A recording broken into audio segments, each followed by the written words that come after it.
In chapters 13 and 14 of Book 1 in Dune by Frank Herbert, we delve deep into the political and familial intricacies of the Atreides tenure on the desert planet Arrakis.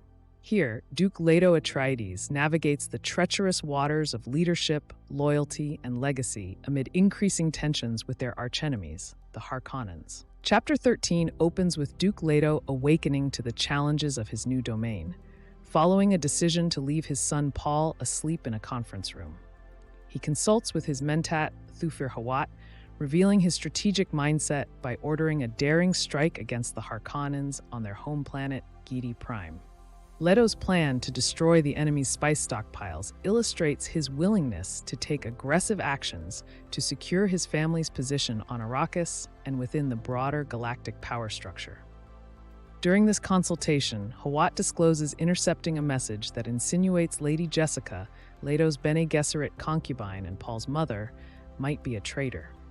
Despite the suspicion and potential for betrayal, Duke Leto's trust in Jessica remains unwavering. He agrees to have her surveilled in what seems to be a strategic move. This could entice the true traitor into a false sense of security, thereby exposing themselves. Here, Leto's deep-seated feelings and loyalty towards Jessica contrast sharply with the cold pragmatism required in ruling and waging battle. Hawat also introduces the significant revelation that the native Fremen chanted Mahdi upon seeing Paul, suggesting they believe him to be a prophesied messiah destined to lead them to freedom. This familiar messiah pattern, as Hawat puts it, highlights the intertwining of politics and religious prophecy on Arrakis, setting the stage for Paul's complex destiny and the broader socio-political upheaval to come. As Duke Leto contemplates the beauty of an Arrakis dawn, juxtaposed with the harsh survivalist reality of its inhabitants, a poignant reflection on the planet's dual nature emerges. Its potential beauty and inherent cruelty, symbolizing Leto's own conflicted feelings about his rule and the legacy he will leave behind.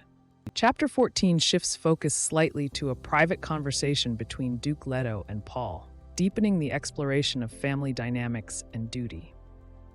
The epigraph from Princess Irulan philosophically muses on the disillusionment experienced upon recognizing a parent's humanity, setting a somber tone for the chapter. Leto reveals the surveillance ruse against Jessica to Paul, ensuring continuity and trust within the Atreides family should he meet an early demise. This foresight not only underscores Leto's deep concern for his family's welfare beyond his own life, but also strategically positions Paul to navigate future political and familial challenges. Duke Leto's reflections on leadership, legacy, and the sacrifices entailed in ruling Arrakis illuminate the burdens of command and the moral complexities faced. His acknowledgement of using Fremen religious beliefs as a tool in desperate times signifies the moral compromises he contends with.